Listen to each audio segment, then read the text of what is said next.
నమస్కారం NSR news కి స్వాగతం. ముందుగా హెడ్లైన్స్.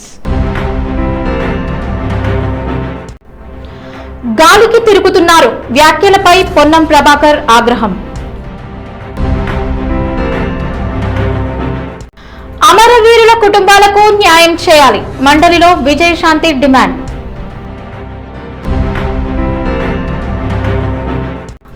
విద్యలో విప్లవాత్మక మార్పులు తీసుకువస్తున్నాం డిప్యూటీ సీఎం బట్టి విక్రమార్క.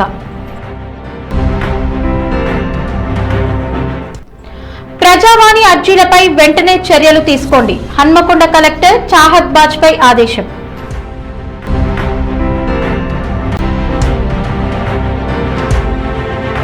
తెలంగాణ రాజకీయాల్లో మాటల యుద్ధం కొనసాగుతోంది. మంత్రి పొన్నం ప్రభాకర్ బీజేపీ నేత మహేశ్వర్ రెడ్డి చేసిన వ్యాఖ్యలపై తీవ్రంగా స్పందించారు. మంత్రులు గాలి మోటార్లో తిరుగుతున్నారు అనే వ్యాఖ్య చేయకుండా గాలికి తిరుగుతున్నారని చెప్పడం సరైంది కాదని ఆయన అభిప్రాయపడ్డారు. తెలంగాణ భాషలో గాలికి తిరగడం అంటే ఆవారాగా తిరగడం అనే అర్థం వస్తుందని, ఇది మంత్రుల గౌరవాన్ని దెబ్బతీసే వ్యాఖ్య అని విమర్శించారు. ఈ వ్యాఖ్యలను వెంటనే వెనక్కి తీసుకోవాలని, శాసనసభ రికార్డుల నుంచి తొలగించాలని డిమాండ్ చేశారు. మంత్రులు ప్రభుత్వ కార్యక్రమాల నిర్వహణలో భాగంగా బాధ్యతగా ప్రజల్లో తిరుగుతున్నారని, వాటిని తక్కువ చేసి మాట్లాడడం తగదని స్పష్టం చేశారు. ప్రజాసేవలో ఉన్న వారిపై ఇలాంటి వ్యాఖ్యలు చేయడం సరికాదని అన్నారు. ఇక కేంద్ర రాష్ట్ర సంబంధాల అంశాన్ని ప్రస్తావిస్తూ 2014 నుంచి 2023 వరకు గత ప్రభుత్వం కేంద్ర పథకాల అమలులో రాష్ట్ర వాటాను చెల్లించకపోవడంతో సమస్యలు ఏర్పడ్డాయని పేర్కొన్నారు. ప్రస్తుతం తమ ప్రభుత్వం కేంద్ర పథకాలను అమలు చేస్తూ రాష్ట్ర వాటాను సమయానికి చెల్లిస్తూ పెండింగ్ లేకుండా చూస్తోందని వెల్లడించారు. ఇందుకోసం కేంద్రానికి 3,000 కోట్ల వరకు చెల్లించినట్లు తెలిపారు. తెలంగాణ అభివృద్ధికి కేంద్ర ప్రభుత్వం నుంచి కేవలం సాధారణ వాటా నిధులు కాకుండా ప్రత్యేక నిధులు తీసుకురావాలని ఆయన డిమాండ్ చేశారు. కేంద్ర ప్రభుత్వం తెలంగాణకు ప్రత్యేకంగా ఏమిచ్చింది అని ప్రశ్నించారు. పక్క రాష్ట్రాలకు ప్రత్యేక నిధులు అందుతున్నప్పటికీ తెలంగాణకు మాత్రం తగిన ప్రాధాన్యం దక్కడం లేదని విమర్శించారు. బీజేపీ నేతలు కేంద్రంలో అధికారంలో ఉన్నప్పటికీ రాష్ట్రానికి అదనపు నిధులు తీసుకురావడంలో విఫలమవుతున్నారని ఆరోపించారు. ఈ వ్యాఖ్యలు రాష్ట్ర రాజకీయాల్లో మరోసారి చర్చనీయాంశంగా మారాయి. మేము మా ప్రభుత్వం వచ్చిన దాదాపు 3,000 కోట్లు కట్టడమే కాక ఇవాళ సెంట్రల్ గవర్నమెంట్ స్పాన్సర్డ్ స్కీమ్స్ ఏదైతే షేర్ స్కీమ్స్ ఉన్నాయో ఒక్కటి కూడా వదిలిపెట్టకుండా ప్రతి స్కీమ్ కడతా ఉన్నాం. కావాలంటే లెక్కలన్నీ వారికి ఇస్తాం. ఆ విధంగా మేమేదో సెంట్రల్ గవర్నమెంట్ స్కీమ్స్ ను వాడుకుంటలేమంటారు. ఇవి ప్రతి రాష్ట్రానికి ఇచ్చేటివి, వాటి గురించి లెక్కలు అడిగేటువంటిది కాదు. ప్రత్యేకంగా పక్క రాష్ట్రానికి ఏదైతే ఒక కొత్త నిధులు వస్తా ఉన్నాయో తెలంగాణ రాష్ట్ర అభివృద్ధికి ఆ నిధులు తీసుకురమని ముందటి నుంచి గొంతు చుట్టుకొని అడుగుతా ఉన్నాం. దాని మీద చొరవ చూపెట్టకుండా మీ మీద కేంద్ర పథకాలు రాష్ట్ర వాటాలు ఇస్తలేమనేటువంటి బదనాం చేయడం అనేటువంటి మంచిది కాదు. కేంద్ర ప్రభుత్వ పథకాలన్నిట్లలో వాటా ఎప్పటికప్పుడు ఒక్క నిమిషం కూడా జాప్యం లేకుండా చేస్తా ఉన్నాం. కాదంటే రేపు మీరు ఫైనాన్షియల్ దానికి సంబంధించిన విషయంలో చాలా స్పష్టంగా తీసుకోవచ్చనే మాటను మీ సందర్భంగా మీకు మనవి చేస్తా ఉన్నా. అదేవిధంగా గాలి మోటార్ తిరుగుడు నేను గౌరవ బికాజ్ अब हिंदी में समझाने की कोशिश किया गौरव अध्यक्ष. ఈ రోజు మంత్రులు హెలికాప్టర్లు తిరుగుతున్నటువంటి మాట వాస్తవమే, కానీ గాలి మోటార్లు తిరుగుతున్నాడు అంటే పర్వాలే. మీకు తెలంగాణ తెలుసు గాలి తిరుగుతున్నంటే అవారా తిరుగుడు అంటారు. మంత్రుల్ని గాలి తిరుగుతా ఉన్న మాట మాట్లాడుతున్నవాడు దయచేసి రికార్డులను తొలగించాలి, లేకపోతే వారాన్ని దాన్ని ఉపసంహరించుకొని పెద్దరికాన్ని కాపాడుకోవాలని మీ ద్వారా కోరుతున్నా. మీరు రాకముందు ఆ మాట జరుగుతుంది. మంత్రులు కొంత పేర్లు తీసుకొని కూడా గాలికి తిరుగుతా ఉన్నారు గాలి మోటార్లలో.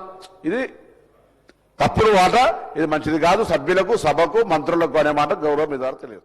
విద్యాశాఖపై వస్తున్న విమర్శలకు రాష్ట్ర ఉప ముఖ్యమంత్రి బట్టి విక్రమార్క సమాధానమిచ్చారు. ముఖ్యమంత్రి రేవంత్ రెడ్డి విద్యారంగాన్ని నిర్లక్ష్యం చేస్తున్నారనే ఆరోపణలు వాస్తవానికి దూరమని ఆయన స్పష్టం చేశారు. విద్యాశాఖను సీఎం సరిగా పర్యవేక్షించడం లేదనే వ్యాఖ్యలు రాజకీయ ప్రేరేపితమని బట్టి విక్రమార్క అభిప్రాయపడ్డారు. రేవంత్ రెడ్డి విద్యాశాఖను అత్యంత ప్రాముఖ్యంగా భావిస్తూ తన వద్దే ఉంచుకున్నారు. ఆయన ఈ రంగంపై ప్రత్యేక శ్రద్ధ పెట్టి పలు విప్లవాత్మక నిర్ణయాలు తీసుకుంటున్నారని పేర్కొన్నారు. ప్రభుత్వం విద్యా వ్యవస్థను బలోపేతం చేయడానికి కృషి చేస్తోందని, పాఠశాలల అభివృద్ధి, మౌలిక వసతుల మెరుగుదల, ఉపాధ్యాయ నియామకాలు, విద్యార్థులకు నాణ్యమైన విద్య అందించే దిశగా పలు చర్యలు చేపట్టినట్లు వివరించారు. ఈ చర్యలు త్వరలోనే ఫలితాలను ఇస్తాయని విశ్వాసం వ్యక్తం చేశారు. విద్యారంగంలో మార్పులు తేవడానికి ప్రభుత్వం దీర్ఘకాలిక ప్రణాళికతో ముందుకు సాగుతోందని, ప్రజలు కూడా ఈ విషయాన్ని అర్థం చేసుకోవాలని ఆయన కోరారు. విమర్శలు చేయడం కంటే అభివృద్ధి కార్యక్రమాలను గుర్తించాలని సూచించారు. ఈ వ్యాఖ్యలతో రాష్ట్రంలో విద్యాశాఖపై జరుగుతున్న రాజకీయ చర్చలకు మరో మలుపు తిరిగింది. ఇక్కడ ఎడ్యుకేషన్ అంటే ప్రతి సందర్భంలో చాలా మంది తెలంగాణ ప్రభుత్వం సరిగా చూడట్లేదు. నేను చెప్తా ఉన్నాను అధ్యక్ష, ముఖ్యమంత్రి గారు అత్యంత ప్యాషనేటింగ్గా ఎడ్యుకేషన్ డిపార్ట్మెంట్ తన దగ్గర పెట్టుకొని most revolutionary steps he has taking in the education department. శాసన మండలిలో ఉద్వేగభరిత వాతావరణం నెలకొంది. విజయశాంతి తన సొంత ప్రభుత్వంపై తీవ్ర ఆగ్రహం వ్యక్తం చేస్తూ ఉద్యమకారుల సమస్యలను ప్రస్తావించారు. తెలంగాణ రాష్ట్ర సాధన కోసం ప్రాణత్యాగాలు చేసిన అమరవీరుల కుటుంబాలకు ఇచ్చిన హామీలను ప్రభుత్వం ఇప్పటికీ అమలు చేయలేదని ఆమె మండిపడ్డారు. ఉద్యమ సమయంలో ప్రభుత్వం స్పష్టంగా కొన్ని కీలక వాగ్దానాలు చేసిందని ఆమె గుర్తు చేశారు. అమరవీరుల కుటుంబాల్లో కనీసం ఒకరికి ప్రభుత్వ ఉద్యోగం కల్పిస్తామని, అలాగే ప్రతి నెల 25,000 గౌరవ పెన్షన్ అందిస్తామని హామీ ఇచ్చిన విషయాన్ని సభ దృష్టికి తీసుకువచ్చారు. అయితే అధికారంలోకి వచ్చి 2 ఏళ్లు దాటిపోయినా ఈ హామీల్లో ఒక్కటి సక్రమంగా అమలు కాలేదని విమర్శించారు. ఉద్యమకారులు ఇప్పటికీ న్యాయం కోసం ఎదురు చూస్తున్నారని, మాకు ఇచ్చిన హామీలు ఏమయ్యాయని వారు ప్రశ్నిస్తున్నారని విజయశాంతి పేర్కొన్నారు. ఇది కేవలం రాజకీయ విషయం కాదని, భావోద్వేగాలతో ముడిపడి ఉన్న సమస్య అని ఆమె అన్నారు. అదేవిధంగా ప్రతి సంవత్సరం జూన్ 2న తెలంగాణ ఆవిర్భావ దినోత్సవం సందర్భంగా ఉద్యమకారులకు అధికారిక గుర్తింపు కార్డులు అందజేస్తామని ప్రభుత్వం ప్రకటించినప్పటికీ ఆ ప్రక్రియ కూడా ఇంకా పూర్తి కాలేదని ఆమె విమర్శించారు. గుర్తింపు లేకపోవడంతో అనేక మంది ఉద్యమకారులు ప్రభుత్వ పథకాల ప్రయోజనాలు పొందలేకపోతున్నారని తెలిపారు. ఈ నేపథ్యంలో ప్రభుత్వం వెంటనే స్పందించి ఉద్యమకారులకు ఇచ్చిన అన్ని హామీలను తక్షణమే అమలు చేయాలని విజయశాంతి డిమాండ్ చేశారు. లేకపోతే ప్రజల్లో అసంతృప్తి మరింత పెరిగే అవకాశం ఉందని హెచ్చరించారు. ఏం వాగ్దానాలు చేశారంటే అధ్యక్ష, 250 గజాల ఇళ్ల స్థలం ఇస్తా అన్నారు. ఆ ఇళ్ల స్థలంలో ఇల్లు కట్టుకోవడానికి 5 లక్షలు ఇస్తా అన్నారు. 4,000 పెన్షన్ ఇస్తా అన్నారు. 10 లక్షల హెల్త్ ఇన్సూరెన్స్ ఇస్తా అన్నారు. ఉద్యోగం ఇస్తా అన్నారు. ఇలాగ అనేక వాగ్దానాలు చేశారు అధ్యక్ష. నాకు నిజంగా చాలా సంతోషం అనిపించింది అధ్యక్ష. కానీ ఏమైందంటే అధ్యక్ష, అధికారంలోకి వచ్చింది కాంగ్రెస్, అన్నీ జరిగిపోయినాయి అధ్యక్ష. చూస్తూ చూస్తూ 2 సంవత్సరాలు అయిపోయింది అధ్యక్ష. ఇంతవరకు మా ఉద్యమకారులకి మా ప్రభుత్వం ఇవ్వలేదు అధ్యక్ష. అది కొంచెం నాకు బాధగా అనిపించింది అధ్యక్ష. ఎన్నో స్కీములు మనం అనౌన్స్ చేస్తున్నాం, పెడుతున్నాం. మా ఉద్యమకారులకు ఫస్ట్ ప్రయారిటీ ఇచ్చి చేస్తుంటే, ఏదైతే మనం కదా చెప్పాం ఉద్యమకారులకి ఇల్లు ఇస్తా అన్నాం, పెన్షన్ ఇస్తా అన్నాం, ఆరోగ్యం గురించి హెల్త్ ఇన్సూరెన్స్ ఇస్తా అన్నాం, ఉద్యోగం ఇస్తా అన్నాం, ఇలా అన్ని మనమే చెప్పాం కదా అధ్యక్ష. అవన్నీ చేస్తుంటే ఆన్ టైంకి ఫస్ట్ ప్రయారిటీ ఇచ్చి ముందే చేస్తుంటే గౌరవంగా ఉండేది అధ్యక్ష. ఇవాళ పరిస్థితి ఏమైందంటే అధ్యక్ష, ఉద్యమకారులు అడుగుతున్నారు, అయ్యా మీరు కదా మాకు ప్రామిస్ చేశారు, ఏమైంది అని వాళ్ళు చాలా గౌరవంగా మర్యాదగా ప్లీజింగ్గా అడిగారు అధ్యక్ష. కానీ నాకు తెలియదు అధ్యక్ష, ఎందుకు డిలే అయిందో నాకు తెలియదు అధ్యక్ష. ఇవాళ కమిటీ వేస్తానని కూడా అని చెప్పారు. నా ఉద్దేశంలో అయితే అధ్యక్ష, కమిటీ అన్నది కొంచెం డిలే అవుతుంది అధ్యక్ష. ఇప్పటికే 2 ఏళ్ళు అయిపోయింది, 2 ఏళ్ళ పైన అయిపోయింది మా ప్రభుత్వం వచ్చి, కాంగ్రెస్ ప్రభుత్వం. ప్రజావాణి అర్జీలను పరిష్కరించేందుకు సంబంధిత అధికారులు వెంటనే చర్యలు చేపట్టాలని హన్మకొండ జిల్లా కలెక్టర్ చాహద్ బాజ్పేయి అన్నారు. సోమవారం హన్మకొండ జిల్లా కలెక్టరేట్లోని మెయిన్ కాన్ఫరెన్స్ హాల్లో వివిధ శాఖల జిల్లా అధికారులతో పాటు అదనపు కలెక్టర్ ఎన్ రవిలతో కలిసి జిల్లా కలెక్టర్ ప్రజావాణి కార్యక్రమాన్ని నిర్వహించారు. వివిధ సమస్యలపై ప్రజలు అందించిన అర్జీలను జిల్లా కలెక్టర్, అదనపు కలెక్టర్ స్వీకరించారు. అర్జీలను అందిస్తూ ప్రజలు సమస్యలపై వివరాలు తెలియజేయగా కలెక్టర్ ఓపికగా విన్నారు. ప్రజావాణి సమస్యల పరిష్కారానికి అక్కడికక్కడే జిల్లా అధికారులతో చర్యలు చేపట్టాలని జిల్లా కలెక్టర్ ఆదేశించారు. ప్రజావాణి కార్యక్రమంలో వివిధ సమస్యలను పరిష్కరించాలని కోరుతూ ప్రజలు 138 అర్జీలు అందజేశారు. ఈ సమావేశంలో జిల్లా అదనపు కలెక్టర్ ఎన్ రవి, జిల్లా రెవెన్యూ అధికారి సత్యపాల్ రెడ్డి, డిఆర్డీఓ మేనశ్రీను, హన్మకొండ పర్కాల ఆర్డీఓలు రాథోడ్ రమేష్, డాక్టర్ కన్నం నారాయణ, వివిధ శాఖల అధికారులు, సిబ్బంది పాల్గొన్నారు. తెలంగాణ రాజకీయాల్లో మరోసారి వివాదాస్పద వ్యాఖ్యలు చోటు చేసుకున్నాయి. ఆర్ఎస్ ప్రవీణ్ కుమార్ ముఖ్యమంత్రి రేవంత్ రెడ్డిపై తీవ్ర ఆరోపణలు చేస్తూ సంచలన వ్యాఖ్యలు చేశారు. రేవంత్ రెడ్డి ప్రాక్సీ ముఖ్యమంత్రిగా వ్యవహరిస్తున్నారని, ఆయన వెనుక నారా చంద్రబాబు నాయుడు ప్రభావం ఉందని ఆరోపించారు.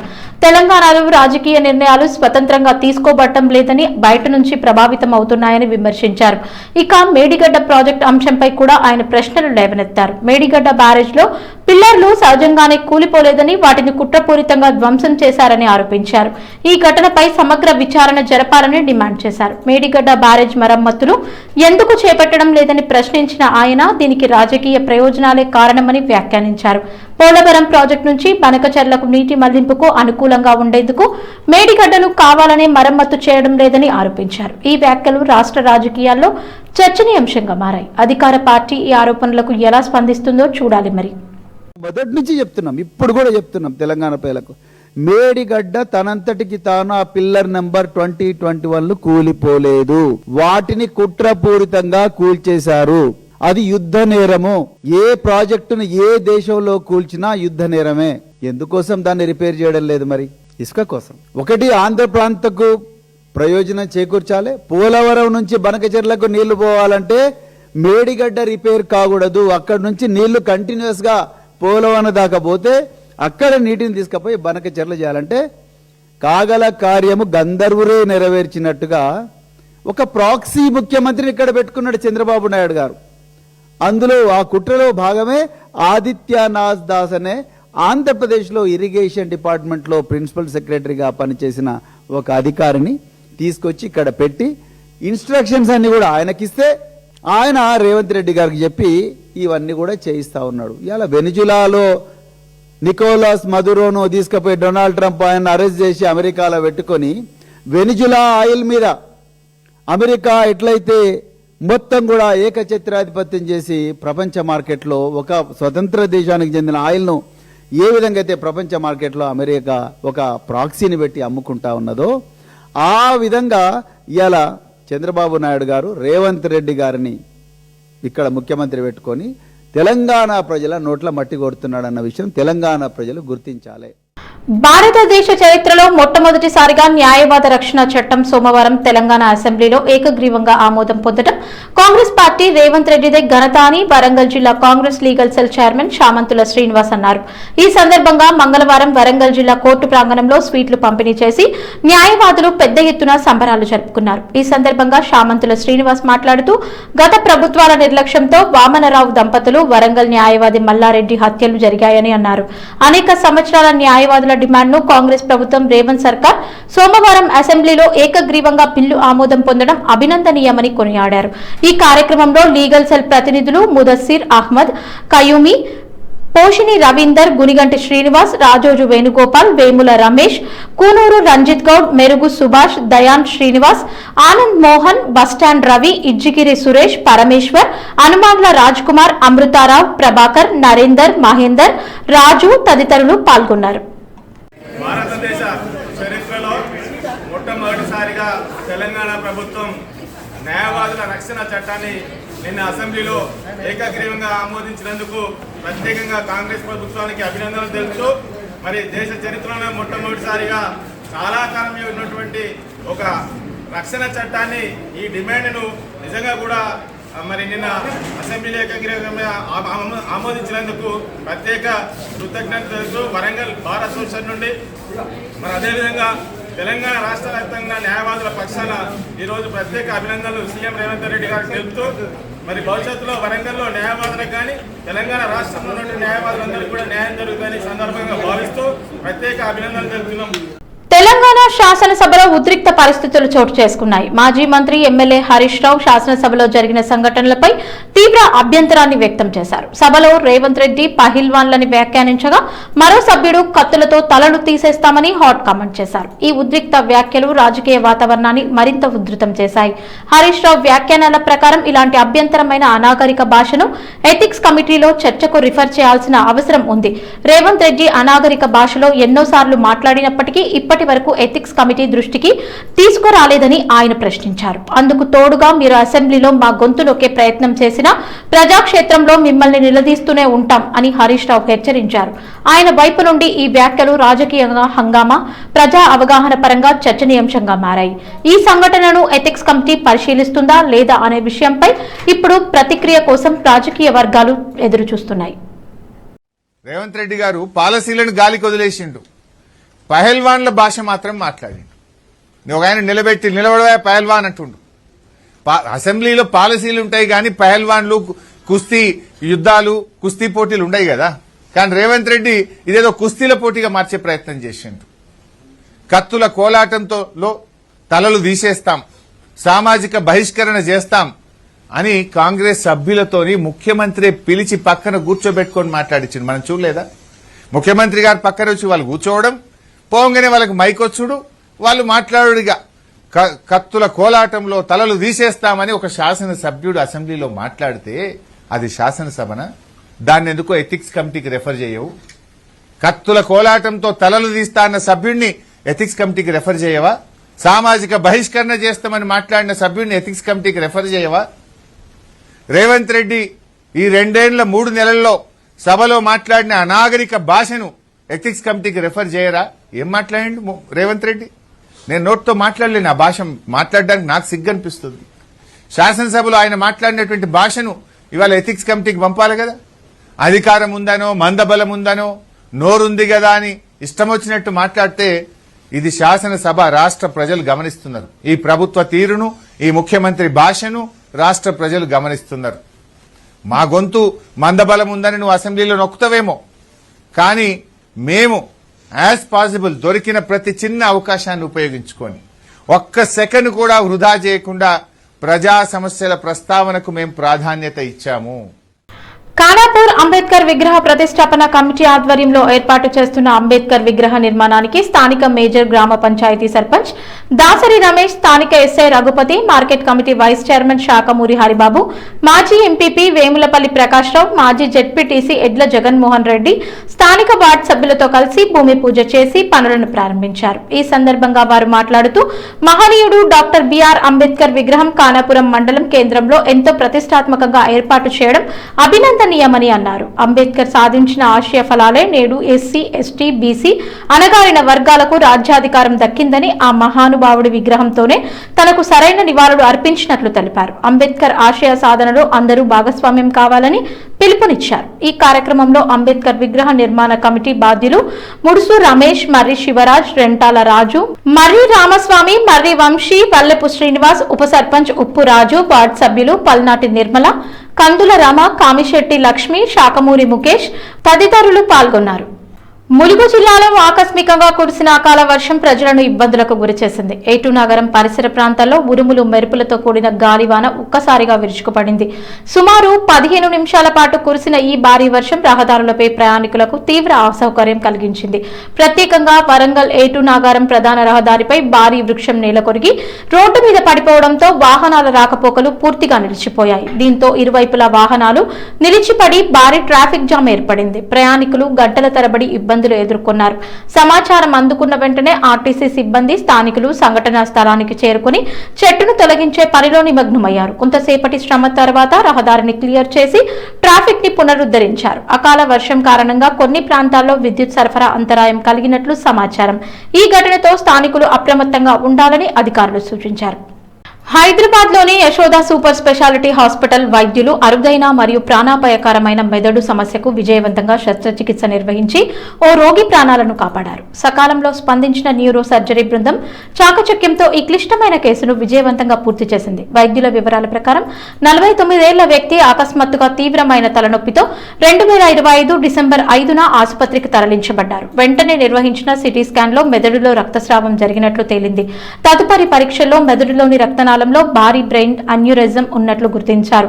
ఈ అన్యూరిజం ప్రధాన రక్తనాళంపై ఉండటంతో పాటు దాని నుంచి కీలకమైన చిన్న రక్తనాళాలు విస్తరించి పరిస్థితి అత్యంత ప్రమాదకరంగా మారిందని వైద్యులు తెలిపారు. బ్రెయిన్ అన్యూరిజం అనేది రక్తనాళం బలహీనమైన బెలూన్లా ఉబ్బిపోవడం వల్ల ఏర్పడే పరిస్థితి. అది పగిలితే మెదడులో అకస్మాత్తుగా రక్తస్రావం జరిగి స్ట్రోక్, కోమా లేదా మరణానికి దారితీసే ప్రమాదం ఉంటుంది. ఈ కేసులో కూడా అదే పరిస్థితి నెలకొనడంతో వెంటనే అత్యవసర చికిత్స అవసరమైంది. అన్యూరిజం నిర్మాణం క్లిష్టంగా ఉండటంతో కోయిలింగ్ లేదా స్టంట్ విధానాలు ఉపయోగించడం ప్రమాదకరమని భావించిన వైద్య బృందం అత్యవసరంగా ఓపెన్ బ్రెయిన్ సర్జరీ చేపట్టింది. ఈ శస్త్రచికిత్సలో మెదడులోని బలహీనమైన రక్తనాళాన్ని ప్రత్యేక టైటానియం క్లిప్ తో మూసివేసి ఇతర కీలక రక్తనాళాలను రక్షిస్తూ సాధారణ రక్త ప్రవాహాన్ని కొనసాగించేలా చర్యలు తీసుకున్నారు. ఈ శస్త్రచికిత్సను నిర్వహించిన వైద్య బృందంలో డాక్టర్ జయానంద్, సుధీర్ తదితరులు ఉన్నారు. ఇది అత్యంత క్లిష్టమైన కేసు.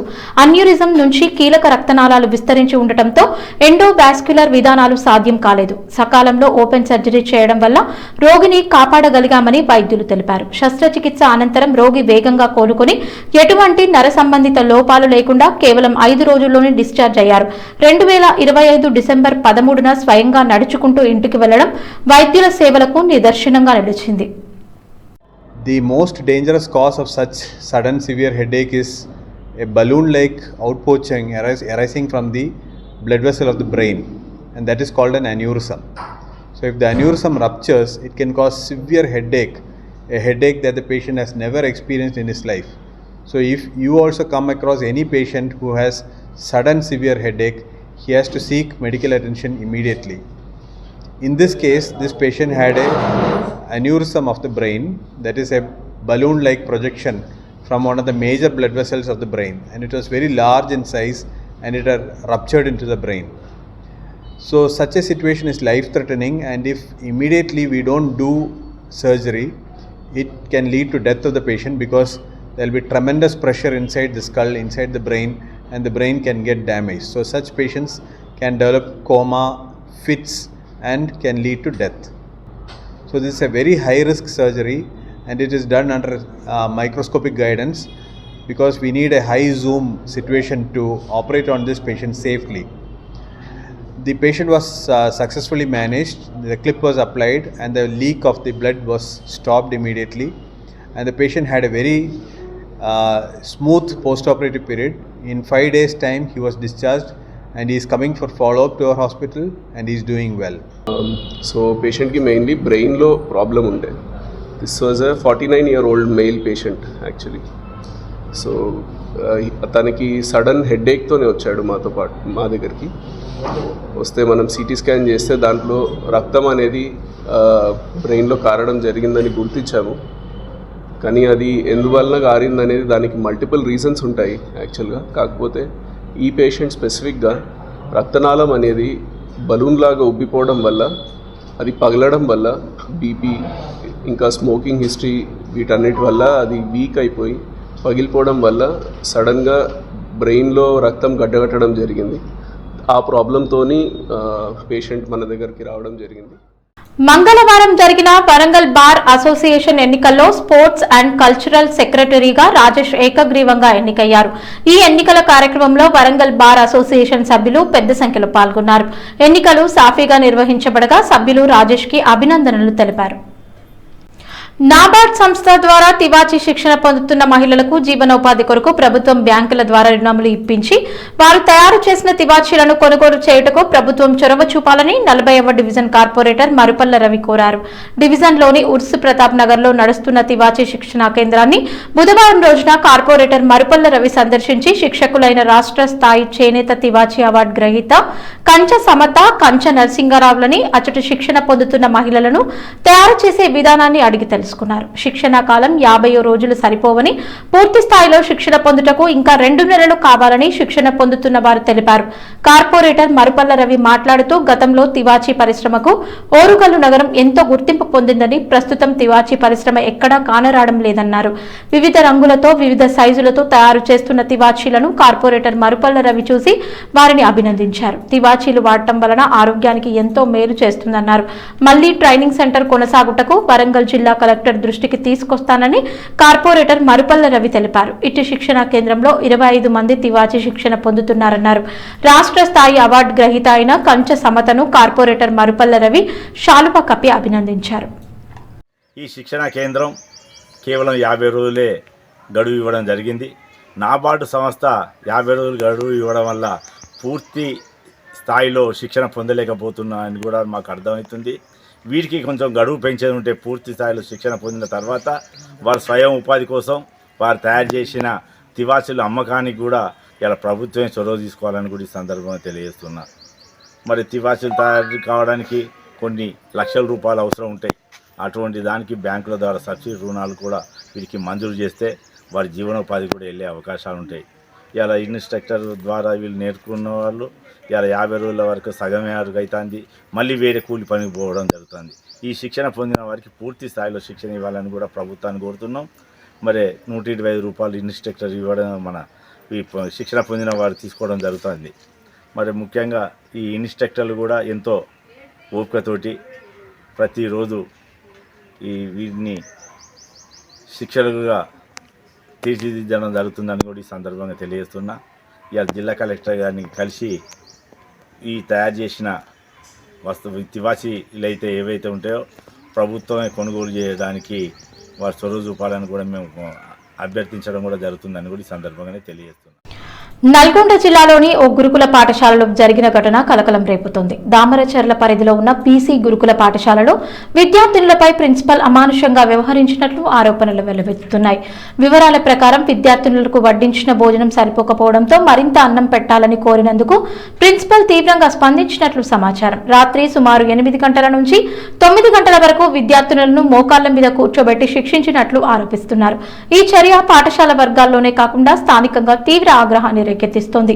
అదే సమయంలో ఎక్కువ అన్నం ఎక్కువ కూరలు ఇవ్వలేమంటూ భోజనం సరిపోలేదని మళ్లీ అడిగే విద్యార్థులకు ఇదే పరిస్థితి ఉంటుందని ప్రిన్సిపల్ బెదిరించినట్లు విద్యార్థినులు వెల్లడించినట్లు తెలుస్తోంది.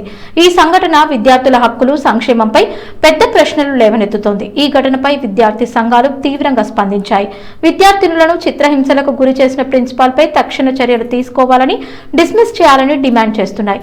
అలాగే బాధిత విద్యార్థినులకు న్యాయం చేయాలని, ఇలాంటి ఘటనలు పునరావృతం కాకుండా కఠిన చర్యలు చేపట్టాలని ప్రభుత్వాన్ని కోరుతున్నాయి. ఈ ఘటనపై విద్యాశాఖ అధికారులు విచారణ ప్రారంభించే అవకాశం ఉన్నట్లు సమాచారం. వార్తలు ముగించే ముందు హెడ్లైన్స్ మరోసారి. గాలికి తిరుగుతున్నారు వ్యాఖ్యలపై పొన్నం ప్రభాకర్ ఆగ్రహం. అమరవీరుల కుటుంబాలకు న్యాయం చేయాలి, మండలిలో విజయశాంతి డిమాండ్.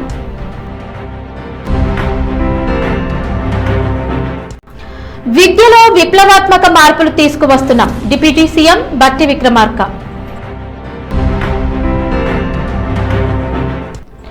ప్రజావాణి అర్జీలపై వెంటనే చర్యలు తీసుకోండి, హన్మకొండ కలెక్టర్ చాహత్ బాజ్పై ఆదేశం. ఈ వార్తలు ఇంతటితో సమాప్తం. నమస్కారం.